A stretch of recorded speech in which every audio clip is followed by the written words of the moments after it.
Welcome to the Midlife Leap, a lifestyle talk show for women in midlife.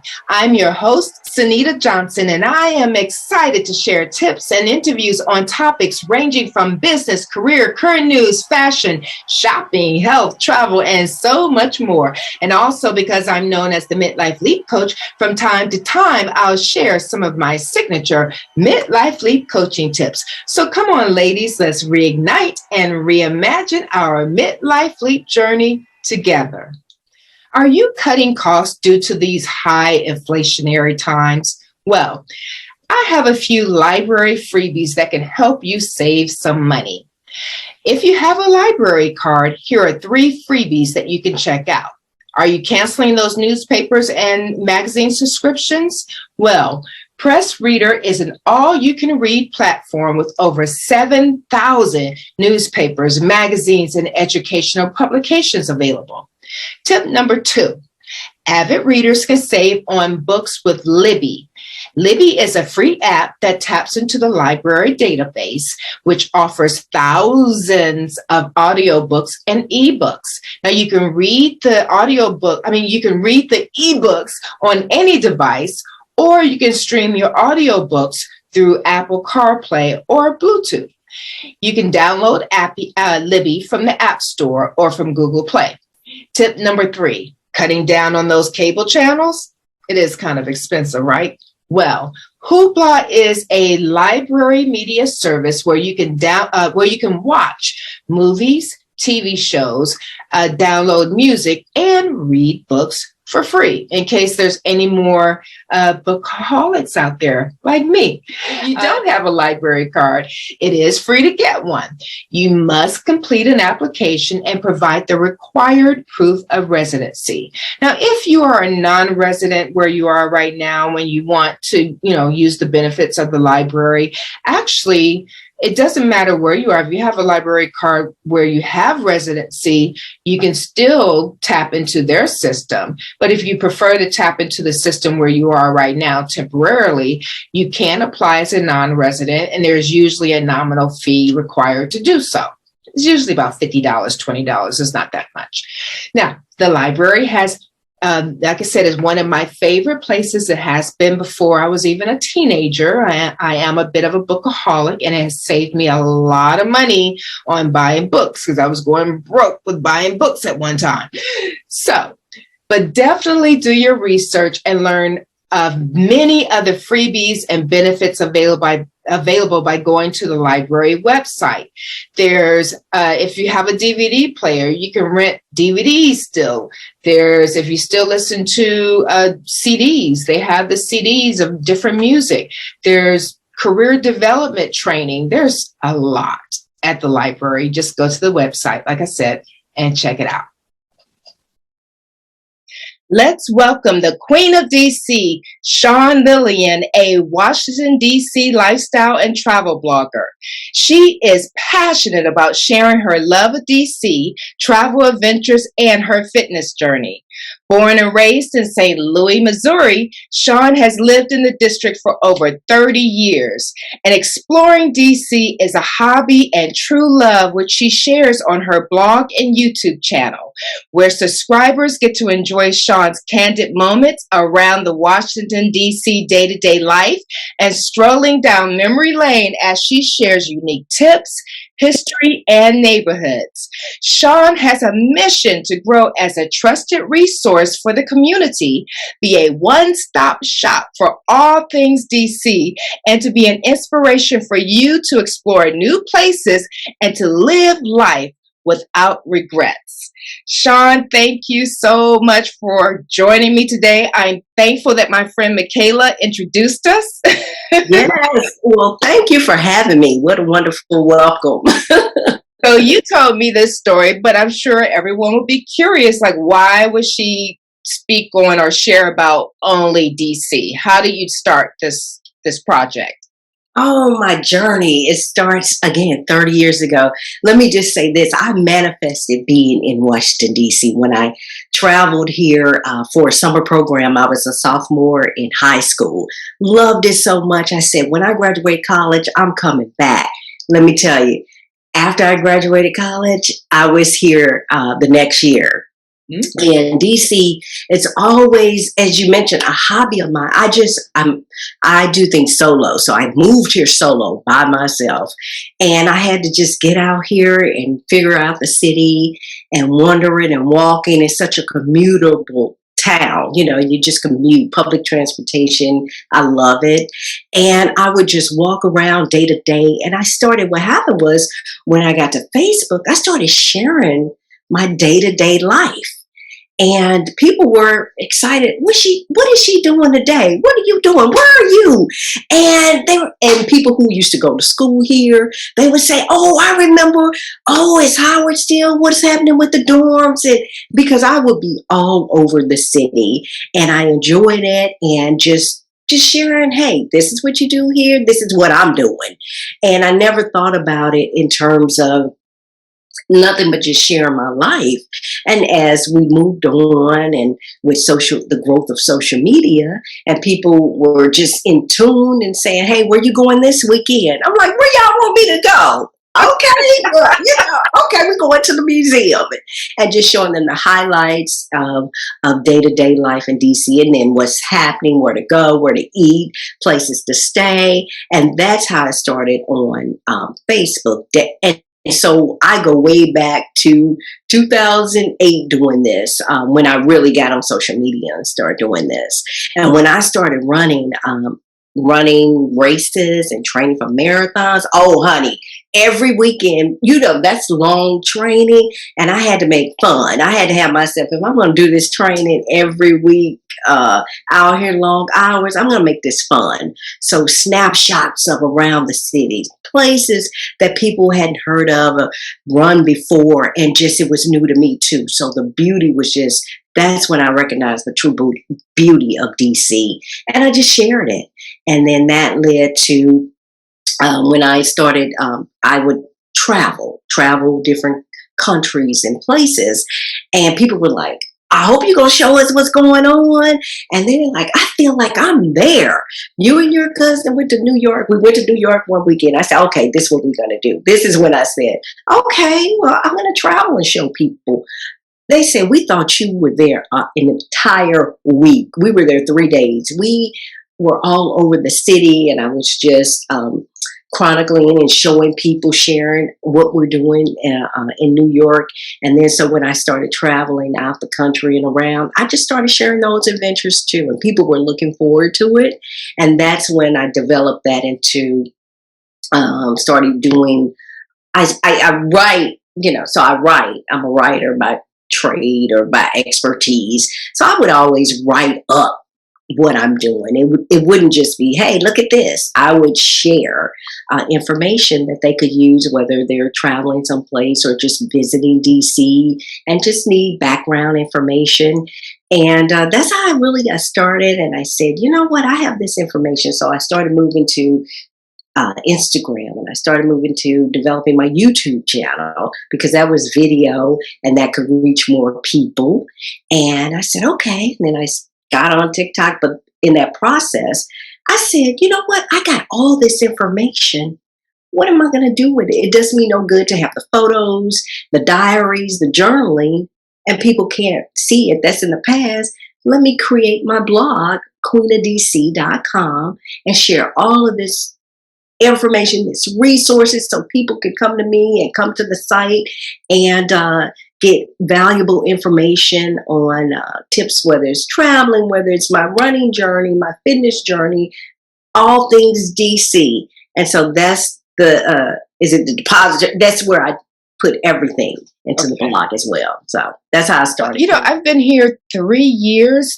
3 years. And I will tell you, I'd only visited DC briefly many, many years ago. It wasn't until I left California to live near my dad and I settled in another state that I that settled before and didn't like it again. So I was trying to find a place that would have an ocean that I can get to at least within a day. Mhm. And a friend of mine had moved from DC that I met where I was before. So that's how I chose DC, literally, because I was like, oh, there's an ocean within 3 hours and there's a lake right in the city. But I never really explored DC until I came a few months before I actually moved. Mhm.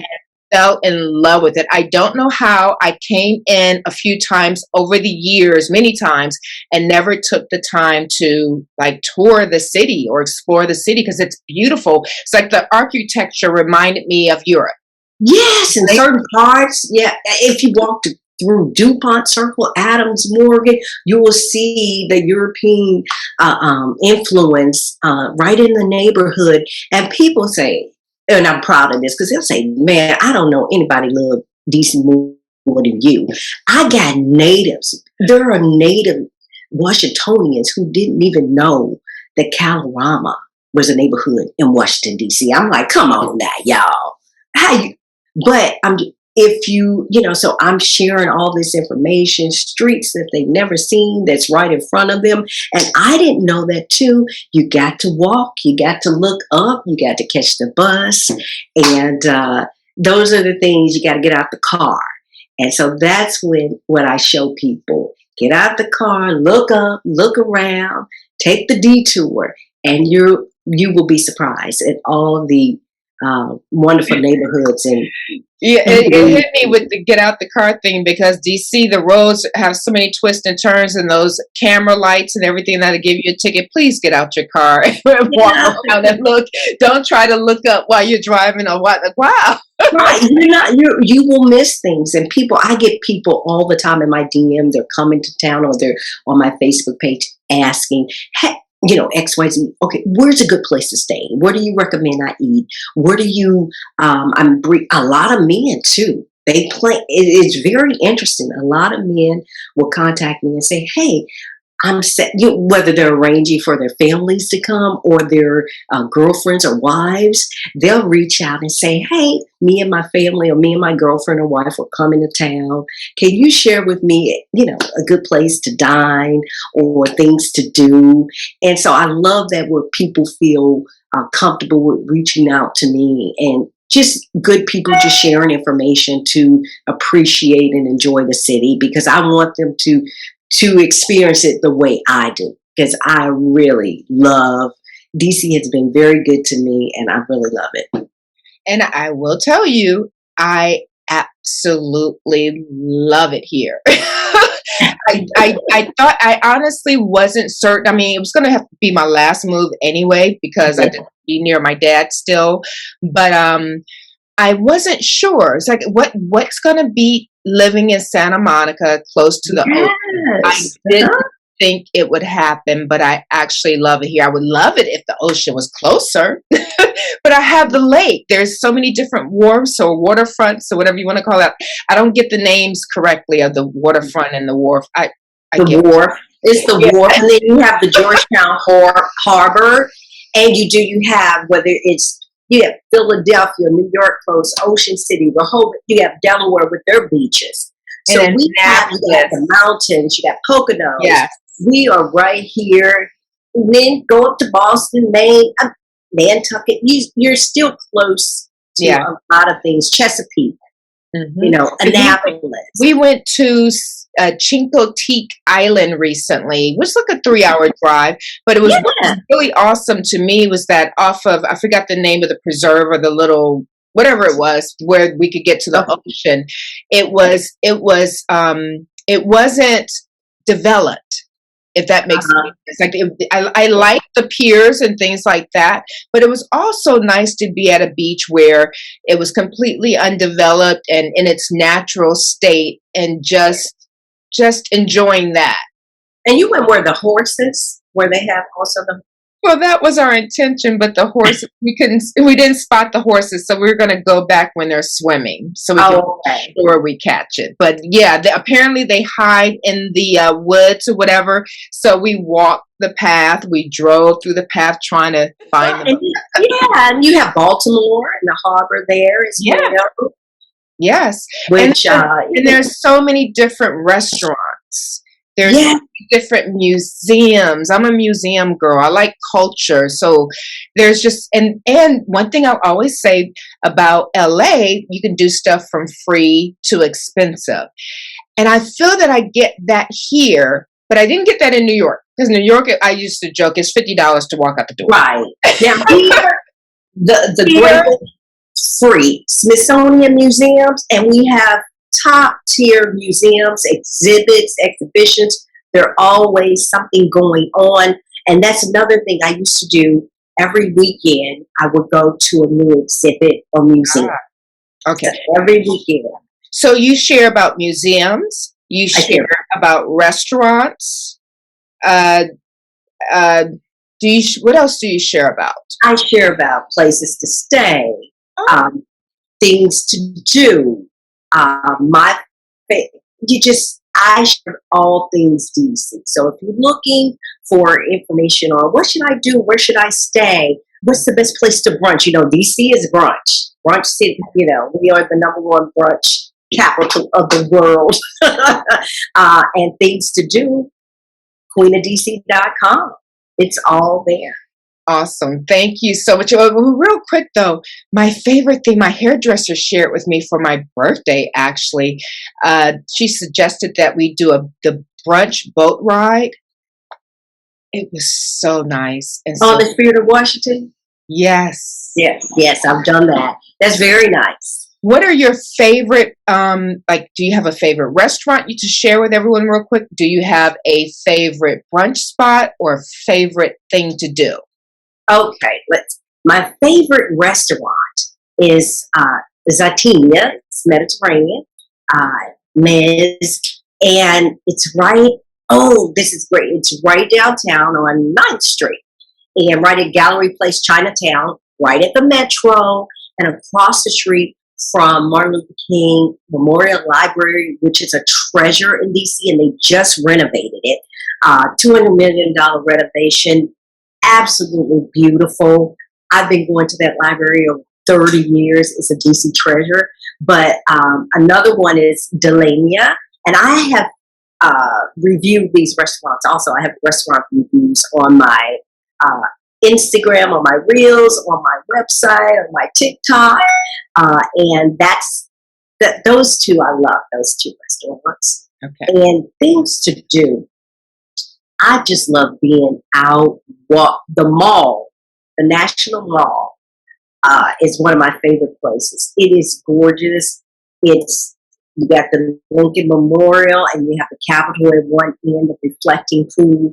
I had during the pandemic, I had my birthday there on the lawn, and people were like, "That is so creative!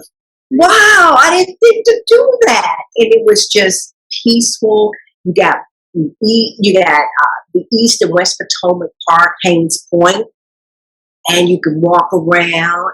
I've run all that route. You can walk over across the bridge to Virginia, and you can take and come into Rock Creek Park, into Georgetown.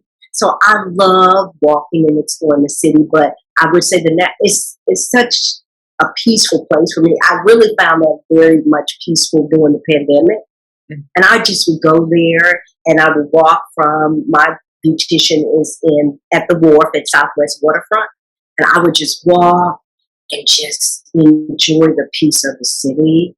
And I just love reflecting, just to sit there and just say, and people picnicking. And I'm like, this is the life. So I will always say that is my favorite place. Wonderful. And I grew up listening to the Blackbirds, Rock Creek Park. Oh yeah, right. And I'm like, to think I live right up the street, and from Rock Creek Park, and I run through Rock Creek Park. As a little girl, I'm listening to the music, singing, and I would say, "Mom, what's Rock Creek Park? What is Rock Creek Park?" No idea. It's a park in DC. Okay, and I'm living next to the park. Wow, I had to hear the song to realize I know that song. I didn't know what they were singing about. Yeah, Rock Creek Park. They sing about Rock Creek Park in DC. Awesome. So thank you so much. How would someone, they want to find your, your discoveries of DC, how would they find you? Sure, you can follow me. You can go to my blog at queenofdc.com. My Instagram is Queen of the District, and my TikTok is Queen of the District 1. No, Queen of DC 1. I got both of them. Queen of the District and Queen of DC. And Instagram is Queen of the District. And YouTube is Queen of DC. So you can find me there. Got it. Awesome. Thank you so much for joining us, Sean. You're welcome. Thank you for having me. A pleasure.